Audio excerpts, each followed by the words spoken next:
Villa Epecuén es el nombre de un pueblo turístico argentino en ruinas, ubicado en el partido de Adolfo Alsina, en la provincia de Buenos Aires. Situado a 7 kilómetros de la ciudad de Carué, fue fundado en 1921, a orillas del lago del mismo nombre, y llegó a tener cerca de 1.500 habitantes, siendo visitado por un promedio de 25.000 turistas durante el verano. En 1985, una inundación provocada por una crecida del lago sumergió al pueblo completamente bajo el agua, obligando a que se evacuara casi toda su población. En los últimos años, el agua comenzó a retirarse, dejando a la vista las ruinas de la ciudad, que se han convertido por sí mismas en un atractivo turístico. La repentina destrucción del pueblo, junto con sus ruinas, despertaron el interés de periodistas, antropólogos, fotógrafos y deportistas. Después de todo, Villa Epecuén no estaba totalmente deshabitada, ya que Pablo Novak, un vecino cuya familia estaba firmemente ligada a la ciudad mediante distintos emprendimientos, se negó a abandonarla y permaneció ahí como el único habitante. Las aguas termales de la laguna Epecuén poseen un alto nivel de salinidad, similar a la del Mar Muerto, lo cual generó un creciente interés turístico medicinal hacia la zona.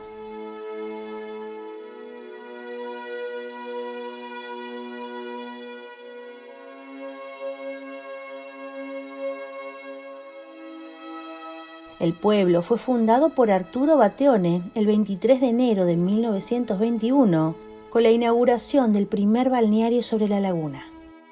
El lugar fue denominado Mar de Epecuén y comenzaron a lotearse tierras para conformar un pueblo.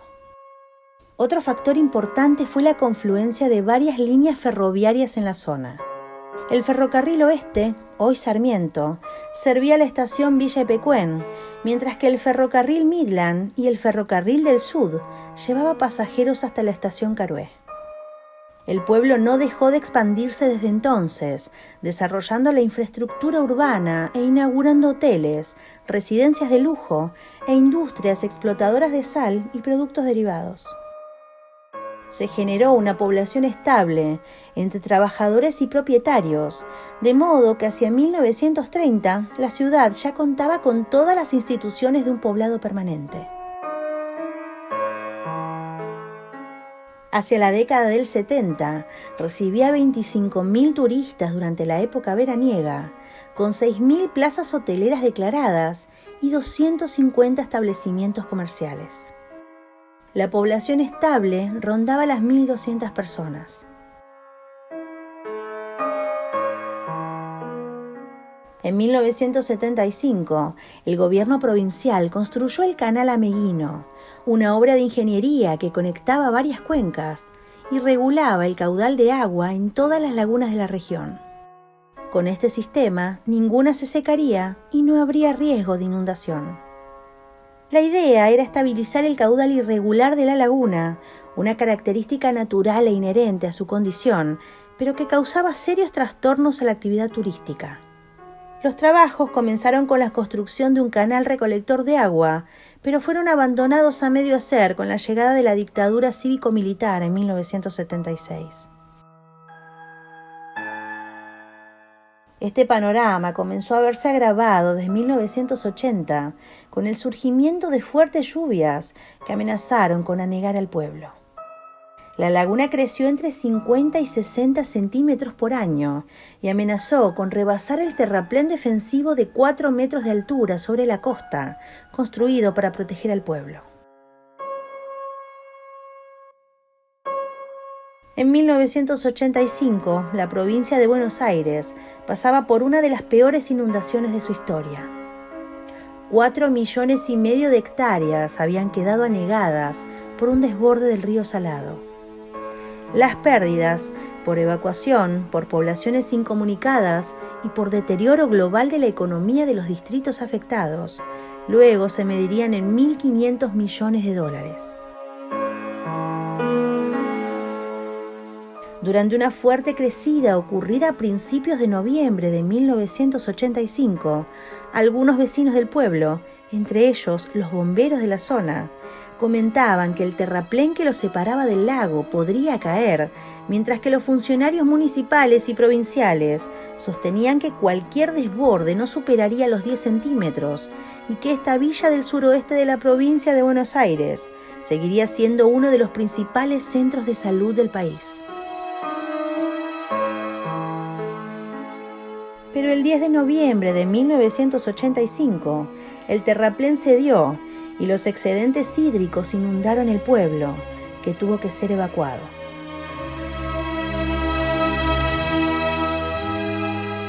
El trabajo fuerte de evacuación duró 15 días y no hubo ninguna fatalidad, aunque hubo que trasladar hasta los féretros del cementerio.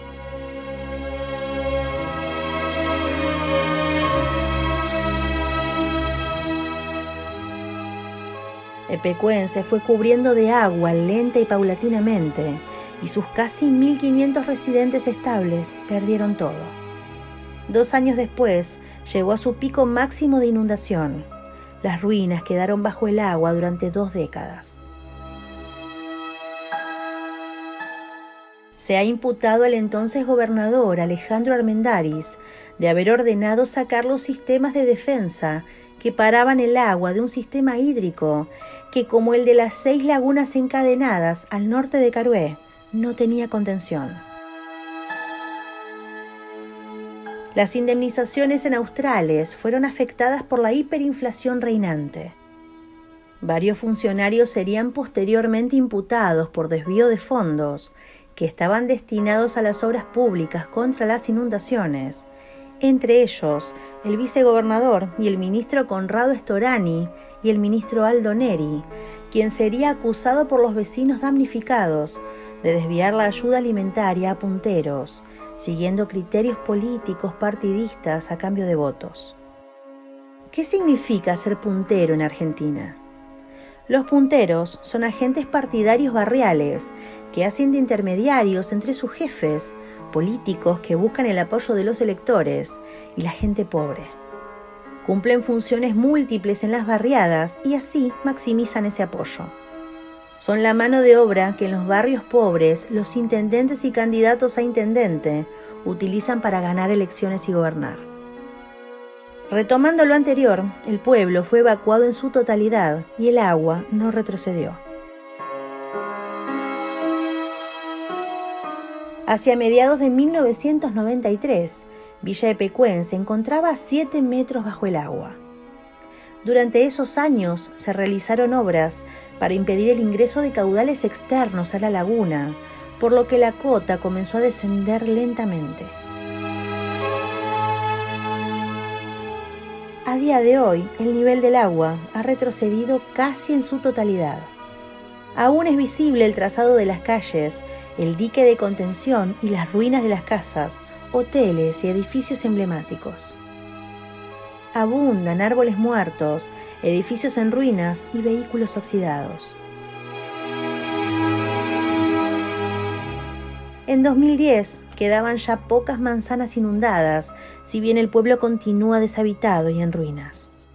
Esas ruinas son frecuentemente visitadas por fotógrafos, turistas de distintas partes del mundo, periodistas y entusiastas de los deportes extremos.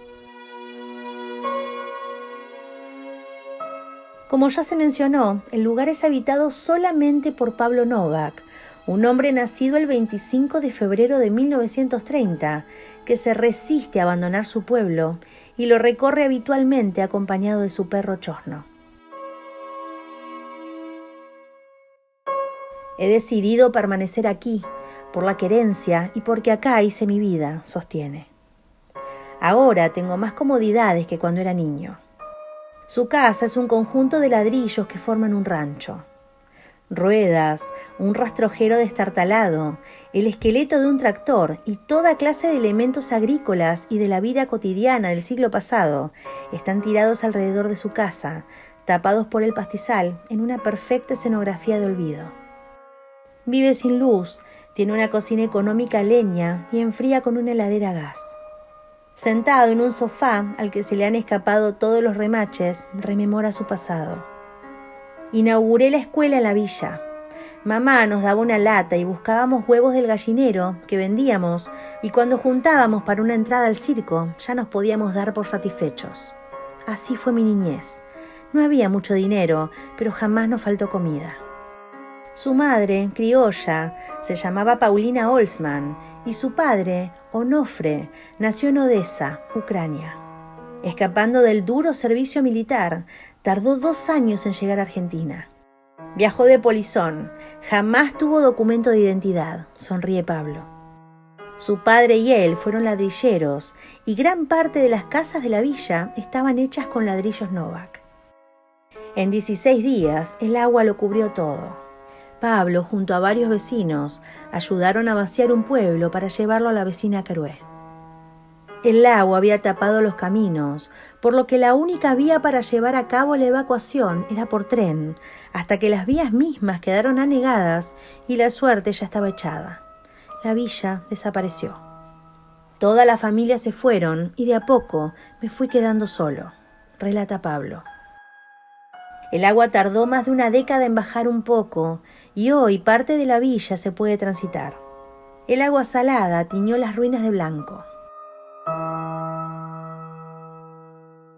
Es un espectáculo fantasmal y dentro de él, Pablo es el único humano que deambula todas las tardes confundiéndose con las sombras. A pocos metros de las ruinas, Pablo vive con su farol, que enciende al caer el sol. Un viejo celular que sus hijos le han obligado a tener es la conexión con un mundo al que le ha dado la espalda.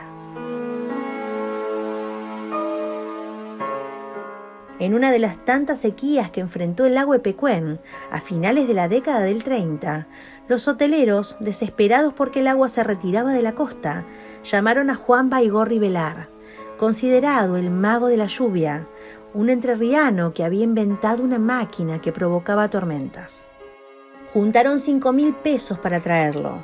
Yo le ayudé a bajar sus aparatos, que instaló en la terraza de un castillo, hoy en ruinas y bajo el agua.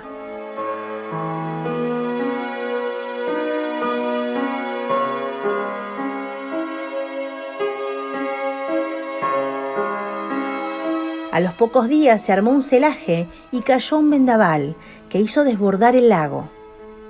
Baigorri Velar luego hizo llover en La Pampa, en Caucete, San Juan, y su fama trascendió hasta los Estados Unidos para luego morir en la pobreza y el anonimato. No dejaba que nadie tocara su invento, que era como una valija llena de antenas, recuerda Pablo. Ya no vienen como antes, veraneantes de todas partes del país, a bañarse a las aguas milagrosas del lago Epecuén, que era un lugar sagrado para los indios que habitaban esta región. Las ruinas blanquecinas generan una vibración que se siente en el aire. Las voces de aquellos que habitaron esta villa se trasladan por el viento pampeano, creando una composición onírica. La soledad aquí hizo detener el tiempo. Nunca sentí tristeza. Hay gente que se abraza a las paredes y llora. Yo disfruté mi vida y no me quiero ir de acá. Mis hijos me dieron plazo hasta los 70 para irme. Ahora ya no me molestan más. Mientras pueda caminar y contar la historia que yo viví, acá me quedo en mi ranchito. Desafía.